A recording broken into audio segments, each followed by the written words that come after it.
Très chers amis, shalom à vous toutes et à vous tous. Je suis très heureux aujourd'hui de vous retrouver pour une nouvelle étude biblique. Dans le cadre de notre projet Perles bibliques, je vous invite aujourd'hui à étudier le verset 16 du chapitre 24 du livre du Deutéronome.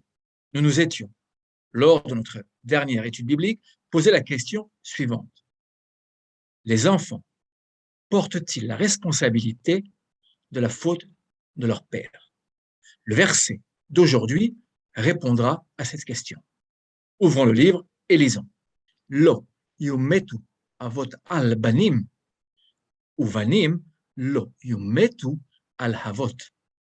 Ish behet o yumatu. Les pères ne doivent pas être mis à mort pour les enfants, ni les enfants pour les pères. On ne sera mis à mort que pour son propre méfait. Que nous enseigne ce verset? Ce verset nous enseigne la notion de responsabilité individuelle. Seul celui ou celle qui aura fauté en subira les conséquences.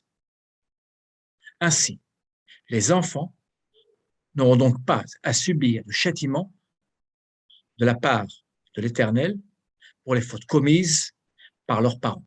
Cette notion de responsabilité individuelle se retrouve dans le livre du prophète Ézéchiel. Ouvrons notre livre.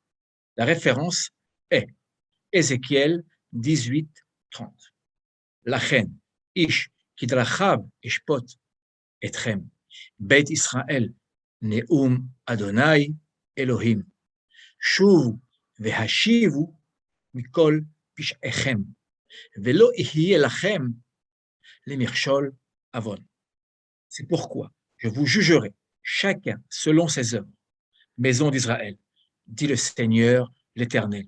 Revenez, détachez-vous de tous vos péchés, pour qu'il n'y ait plus pour vous d'occasion de faute. Nous retrouvons ici la notion de responsabilité individuelle évoquée précédemment dans le livre du Deutéronome. Tous les hommes, ainsi, auront à répondre de leurs fautes devant l'Éternel. Toda Rabba, merci beaucoup.